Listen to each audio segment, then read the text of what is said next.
النفسية، لحد ما عادل أدهم فلوسه كلها بتخلص وهو برضه مش عاوز يرجع اسكندرية، لكن واحد صاحبه بيرجعه غصب عنه ويوديه لأهله. وما بيسلمش عادل أدهم من تريقة صحابه عليه واستهزاء الناس بيه وبفشله، فبيقرر عادل أدهم يقفل على نفسه وما يطلعش خالص بره اوضته، لحد ما بيقع في ايده كتاب داعي القلق وابدأ حياتك لديل كارنيجي، وبيأثر فيه الكتاب جدا ويقرر يطبقه على نفسه، لدرجة انه اول حاجة بيعملها بيحلق شعره موس عشان يتخلص من ملامحه الوسيمة اللي ساعدته يخش السينما في بداياته. وبيتشاور مع اهله هيعمل ايه في حياته لحد ما بتجيله شغلانة خبير القطن في بورصة القطن المصرية في اسكندرية. وبتتحول حياة عادل أدهم ما بين حاجتين: شغله في بورصة القطن لفرجته على أفلام السينما العالمية اللي بيعوض بيها حبه للسينما اللي بدأ مع أفلام الكاوبوي. وكان شاطر قوي في شغله لدرجة إنه بيكون من أهم 10 خبراء في فرز القطن في مصر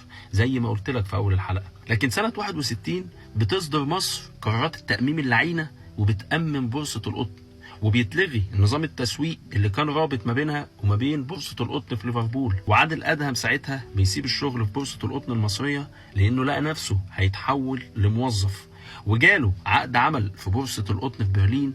وأثناء تحضيره للسفر بيزور عادل أدهم زمايله في القاهرة اللي بقى فيه منهم بيشتغلوا في السينما، فعرفوه على المخرج الكبير فطين عبد الوهاب.